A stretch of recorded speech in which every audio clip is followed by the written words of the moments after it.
बॉलीवुड का एक कालजयी संवाद है कि भैंस पूंछ उठाएगी तो गाना नहीं गाएगी, गोबर ही करेगी। इस संवाद का ऋचा चड्ढा द्वारा भारतीय सेना के बलिदानियों को लेकर किए गए घटिया ट्वीट से कोई संबंध नहीं, क्योंकि आज सुबह भी ऋचा चड्ढा के साथ साथ अली अपनी बकरी संभाल ये ट्रेंड कर रहा था। ऐसे लोगों को पेड़ों से ऑक्सीजन, नदियों से जल और सूर्य से प्रकाश को अपने निकृष्ट जीवन पर बर्बाद करने हेतु क्षमा मांगनी चाहिए। तो ऋचा चड्ढा का यह कटाक्ष कि गलवान ने हाय कहा है, उसी निकृष्ट और राष्ट्रद्रोही सोच का परिणाम है जो सर्जिकल स्ट्राइक और एयर स्ट्राइक पर अपनी ही सेना से साक्ष्य मांगती है। इस ट्वीट के साथ ही जब उसे गालियां पड़ने लगी तो उसने ट्वीट को डिलीट करके victim card CVV 786 expiry date Modi की मौत निकालकर स्वाइप कर दिया। आगे उसने लिखा है कि उसके नाना फौज में थे और भारत चीन युद्ध में उन्होंने टांग पर गोली खाई थी। इस पर मुझे फिर से बॉलीवुड का एक कालजयी संवाद याद आ गया।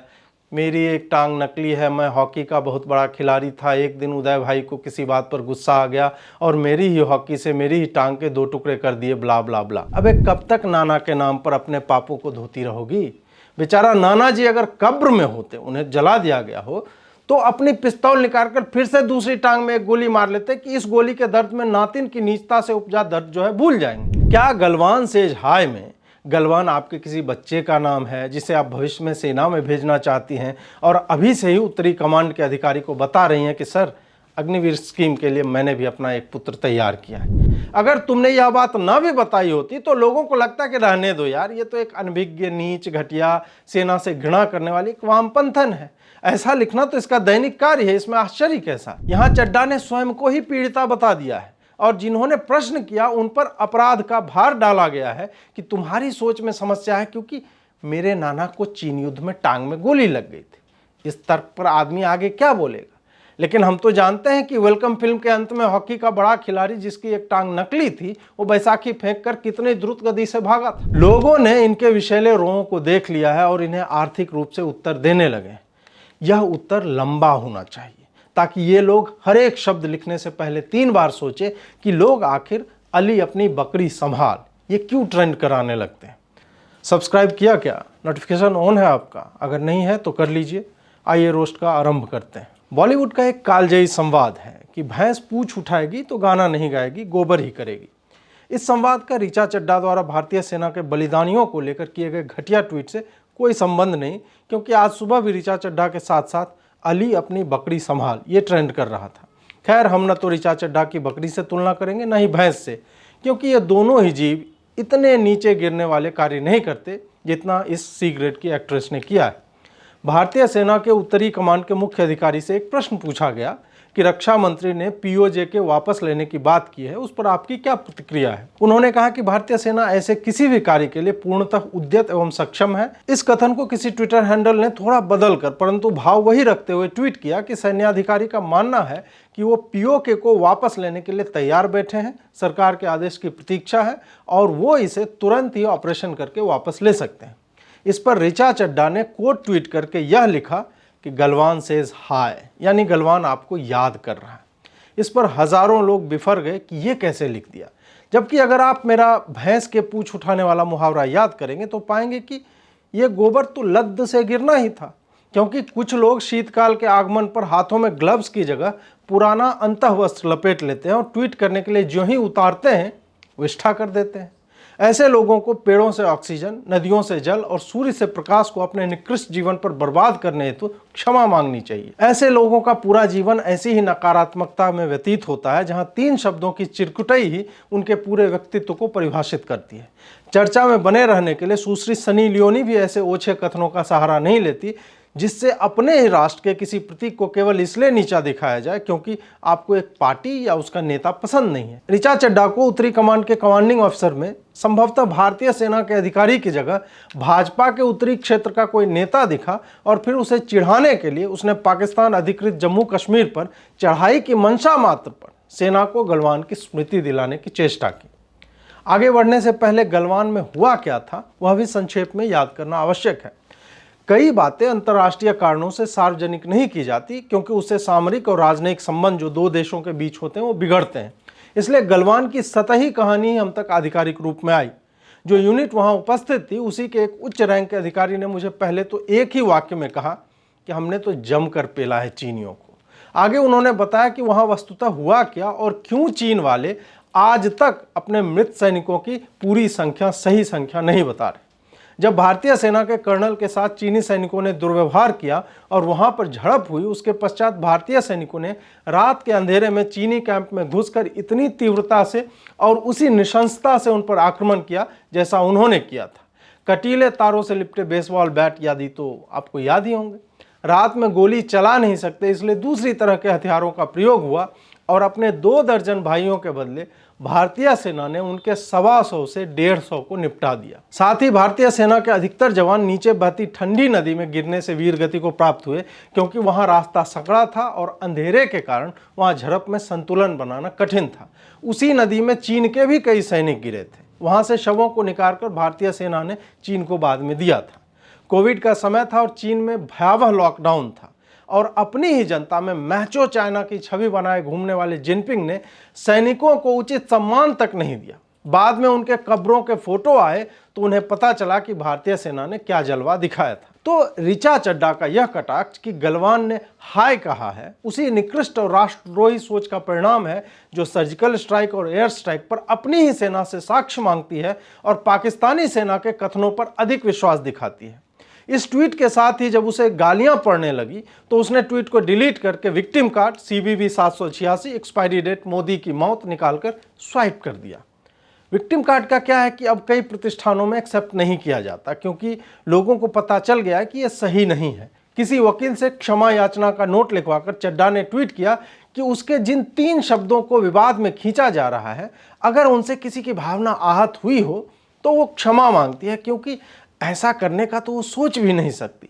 क्षमा याचना पत्र लंबा है, इसलिए हम हिस्सों में उस पर चर्चा करेंगे। पहली 5 पंक्तियों से, जो कि एक 11 पंक्ति वाले वाक्य का हिस्सा है, यह प्रतीत होता है कि ऋचा चड्ढा स्वयं यह नहीं मान रही कि उसने कुछ अनुचित लिखा था। जैसे कि उसने गलवान सेज हाय की जगह जो 3 शब्द लिखे थे वो यह था, आई लव आर्मी। उसे यह पता ही नहीं चल रहा है कि इफ शी हैज हर्ट और ऑफेंडेड एनीवन। कोई व्यक्ति वास्तविकता से इतना कटा कैसे हो सकता है? यह तो निश्चय ही सोच समझकर लिखा गया वाक्य था, जिसके पीछे एक ही मंशा थी कि भारतीय सेना निकम्मी है और हम तो चीन जिंदाबाद बोलेंगे, क्योंकि उनके ग्लोबल टाइम्स ने लिखा है कि उनके तो केवल 3 सैनिकों के नाखून और बाल थोड़े जो दीवार में टकराने से कट और टूट गए थे, जबकि उन्होंने भारतीय सेना के 22 जवानों को वीरगति दे दी। वैसे इस बात का हमें ऋचा को धन्यवाद कहना चाहिए कि उसने अपने क्षमा याचना पत्र के आरंभ में हिंदू फांसीवादियों और बिगट्स को निशाना बनाकर यह नहीं लिखा कि उसने अली फजल से हाल ही में निकाह किया है, इसलिए हिंदू आतंकी उस पर अपनी घृणा फेंक रहे हैं। संभव है कि अगले 2-4 दिनों में वह यह लिख भी दे कि उसे गाली देने वाले अधिकतर हिंदू हैं, जिसका स्पष्ट अर्थ है कि भाजपा और संघ के लोगों ने इन्हें ट्विटर पर भेजा है। आगे उसने लिखा है कि उसके नाना फौज में थे और भारत चीन युद्ध में उन्होंने टांग पर गोली खाई थी। इस पर मुझे फिर से बॉलीवुड का एक कालजयी संवाद याद आ गया, मेरी एक टांग नकली है, मैं हॉकी का बहुत बड़ा खिलाड़ी था, एक दिन उदय भाई को किसी बात पर गुस्सा आ गया और मेरी ही हॉकी से मेरी ही टांग के 2 टुकड़े कर दिए, ब्ला ब्ला ब्ला। अबे कब तक नाना के नाम पर अपने पापों को धोती रहोगी? बेचारा नाना जी अगर कब्र में होते, उन्हें जला दिया गया हो, तो अपनी पिस्तौल निकालकर फिर से दूसरी टांग में एक गोली मार लेते कि इस गोली के दर्द में नातिन की नीचता से उपजा दर्द जो है भूल जाएंगे। मने ऋचा चड्ढा ने यह नहीं कहा कि वो तो पैदा ही ऑलिव ग्रीन कपड़े पहनकर अति विशिष्ट सेवा मेडल पिन किए हुई थी, इसलिए वो आर्मी के लिए कुछ भी लिख दे तो वो उचित माना जाना चाहिए। नानाओं तक अगर हम संबंध निकालने लगेंगे तो पता चलेगा कि हर भारतीय का कोई न कोई पहचान वाला सेना या किसी अन्य सुरक्षा बल में है। कल को कुछ और लिखकर बोलेगी कि मेरे पूर्वज तो हल्दी घाटी में घोड़े पर बैठकर टैंक चला रहे थे, इसलिए मैं महाराणा प्रताप के बारे में यह लिख सकती हूं कि अकबर सेज हाय। वैसे भी आर्मी से संबंध नाना या मामा के होने से नहीं होता, आर्मी से संबंध हृदय का होता है कि हम सेना की वर्दी देखते हैं और रुआं खड़ा हो जाता है। हमने देखा है कि सैनिक पिता के बच्चे मोदी से घृणा की आग में कैसे जलते हैं और क्या क्या लिखते हैं, इसलिए ये लॉजिक यहाँ पे चलेगा नहीं। तुम तो अपनी मंशा बताओ कि गलवान सेज हाय का क्या तात्पर्य है, न कि ये कि तुम्हारे घर से किसान आंदोलन के समय में किसान पैदा हो जाते हैं, सीए के समय में मुसलमान पैदा हो जाते हैं और गलवान के समय में सैनिक। पूरे पत्र में उसने यह नहीं लिखा कि उसके लिखने की पीछे की मंशा क्या थी, क्योंकि किसी भी बात को संदर्भ से बाहर या त्रुटिपूर्ण तरीके से समझने पर आप जब प्रत्युत्तर देते हैं तो आप यह बताते हैं कि मैं तो यह लिख रही थी, तुमने यह समझ लिया। क्या गलवान सेज हाय में गलवान आपके किसी बच्चे का नाम है जिसे आप भविष्य में सेना में भेजना चाहती हैं और अभी से ही उत्तरी कमांड के अधिकारी को बता रही हैं कि सर अग्निवीर स्कीम के लिए मैंने भी अपना एक पुत्र तैयार किया है। या कोई भाई भतीजा हो जिसे अभी ये आर्मी में भेजना चाहती हो, ताकि जब सेना पीओजे पर आक्रमण के लिए निकले तो उसे भी साथ कर लिया जाए। अगर ऐसा नहीं है तो फिर इसका तीसरा कोई अर्थ दिखता ही नहीं। आगे उसने लिखा है कि मेरे मामा जी तो पैराट्रूपर थे। तब तो और भी लज्जा की बात है कि ऐसे वंश से आने के उपरांत भी आपके विचार इतने भद्दे और कलंकित करने वाले हैं, क्योंकि इन 3 शब्दों से तुमने केवल गलवान के इन वीर बलिदानियों पर कटाक्ष नहीं किया है, बल्कि पूरी सेना पर उनके पराक्रम को छोटा बताने की चेष्टा की है। अगर तुमने यह बात न भी बताई होती तो लोगों को लगता कि रहने दो यार, ये तो एक अनभिज्ञ, नीच, घटिया, सेना से घृणा करने वाली एक वामपंथन है। ऐसा लिखना तो इसका दैनिक कार्य है, इसमें आश्चर्य कैसा। लेकिन यह तो और भी मूर्खतापूर्ण है कि क्षमा मांगते समय आपने अपने वंश को भी कलंकित किया कि किसने पाला पोसा जो ऐसी घटिया सोच हो गई है तुम्हारी। वंश के बाद सी ग्रेड एक्ट्रेस खून पर आ गई कि इट्स इन माई ब्लड, यानी यह तो मेरे खून में है। यहाँ पर जो भाषा के जानकार हैं वो यह बताएंगे कि ऋचा चड्ढा बहुत बढ़िया खेल गई। उसने यह नहीं बताया कि उसके खून में है क्या। माने हमारे खून में तो आरबीसी, डब्ल्यूबीसी, प्लाज्मा है बीसी, लेकिन इसके रक्त में क्या है? माने हम समझे नहीं, रक्त में सेना को गरियाना है या रक्त में सेना का सम्मान छुपा हुआ है। यहाँ तो स्पष्ट लिखना चाहिए था कि what is in your blood. तुमने खाली लिखा इट्स इन माई ब्लड। सेना का सम्मान तो रक्त में कतई नहीं दिखता, क्योंकि तुम्हारे ट्वीटों का इतिहास रहा है कि तुम्हें बीएसएफ के जवान सर्कस के जोकर लगते हैं। इस ट्वीट में ऋचा ने किसी से सहमति जताते हुए लिखा है कि वाघा बॉर्डर पर जो अति राष्ट्रवाद यानी जिंगोइज्म दिखता है वो धरती पर का सबसे बड़ा सर्कस है। जिनके रक्त में सेना के लिए सम्मान होता है वो सेना के बारे में कुछ भी लिखने से पहले 2 बार सोचते हैं, और तुम्हारा इतिहास रहा है उल्टा सीधा लिखने का। इनकी फिल्म आ रही है फुकरे 3 और फ्लॉप होना तय है, क्योंकि जब लाल सिंह चड्ढा नहीं चला तो ऋचा चड्ढा को कितना भाव मिलेगा वो पता ही है। इसलिए विकी डोनर और शुभ मंगल ज़्यादा सावधान से लेकर दोस्ताना जैसी फिल्मों के हिट होने के बाद भी आयुष्मान खुराना की बेकार पटकथा वाली समलैंगिक संबंधों के ऊपर बनी फिल्म चंडीगढ़ करे आशिकी जब फ्लॉप हो जाती है तो वो कहता है कि भारतीय दर्शक जो होमोफोबिक है। माने भारतीय दर्शक को स्पर्म डोनर पर बनी फिल्म अच्छी लगी, समलैंगिकों पर ही बनी तुम्हारी एक अन्य फिल्म अच्छी लगी, लेकिन ये वाली फ्लॉप हुई तो निर्देशन और पटकथा का कोई दोष नहीं, सारा दोष जनता का है। तो ऋचा चड्ढा भी ऐसे फालतू काम करने के बाद में कह सकेगी कि ये तो बायकॉट बॉलीवुड गैंग वालों ने मेरे एक ट्वीट को संदर्भ से बाहर लाकर विवाद पैदा किया और मेरी फिल्म जो है फ्लॉप हो गई। ऋचा चड्ढा बहुत चालू चीज है। उसने एएनआई के ट्वीट को कोट नहीं किया जहां वास्तविक बयान है, बल्कि उसने एक रैंडम हैंडल को कोट किया जिसे वो फॉलो नहीं करती। यानी यह सब योजनाबद्ध तरीके से किया गया और पूरी वामपंथी श्रद्धा के साथ लिखा गया है। इस क्षमा याचना को अपॉलॉजी नहीं फॉपोलॉजी कहते हैं, यानी क्षमा के नाम पर नौटंकी कि खाना पूर्ति कर दो कुछ भी लिखकर। यहाँ चड्ढा ने स्वयं को ही पीड़िता बता दिया है और जिन्होंने प्रश्न किया उन पर अपराध का भार डाला गया है कि तुम्हारी सोच में समस्या है, क्योंकि मेरे नाना को चीन युद्ध में टांग में गोली लग गई थी। इस तर्क पर आदमी आगे क्या बोलेगा। लेकिन हम तो जानते हैं कि वेलकम फिल्म के अंत में हॉकी का बड़ा खिलाड़ी जिसकी एक टांग नकली थी वो बैसाखी फेंककर कितनी द्रुत गति से भागा था। आगे उसने यहां तक लिख दिया कि जिसके घर का कोई लड़का सेना में रहते हुए घायल भी होता है या वीर गति को प्राप्त होता है उसी को पता होता है वह दर्द, और वह दर्द वह परिवार जानता है जो मेरे जैसे लोगों से बना है। मैं व्यक्तिगत तौर पर उस दर्द को समझती हूं कि कैसा लगता है उन्हें। आगे उसने एक अंतिम वाक्य लिखा है कि यह एक भावनात्मक बात है उसके लिए, it is an emotive issue for her. मतलब समझ रहे हैं आप हैं दुष्ट कि आपने ऋचा जी की बातों पर प्रतिक्रिया दे दी। आपको तो पहले ऋचा जी की कुंडली निकालनी थी कि उनको सैनिकों के बलिदान पर कितनी पीड़ा होती है। ऋचा जी इतनी पीड़ा हुई आपको, उसके लिए आर्मी ही आपसे क्षमा मांग लेगी। और क्या कहा जाए, आपके लिए यह इतना भावनात्मक है कि आपने गलवान की याद दिला दी भारतीय सेना को। ओहो हो, अरे रे रे रे रे, अब समझा। भावनात्मक मुद्दा चीनी सेना है इनके लिए, उनके लिए इन्हें दुख हुआ होगा। इसलिए 2 महत्वपूर्ण वाक्यों में इन्होंने स्पष्ट नहीं किया कि इनके ब्लड में क्या है, भारतीय सेना की भक्ति या चीनी सेना की। और दूसरा यह कि यह मेरे लिए भावनात्मक मुद्दा है। यह माने क्या, चीनी सेना की पलाई जो भारतीय सेना ने की थी? ना ना ना ना।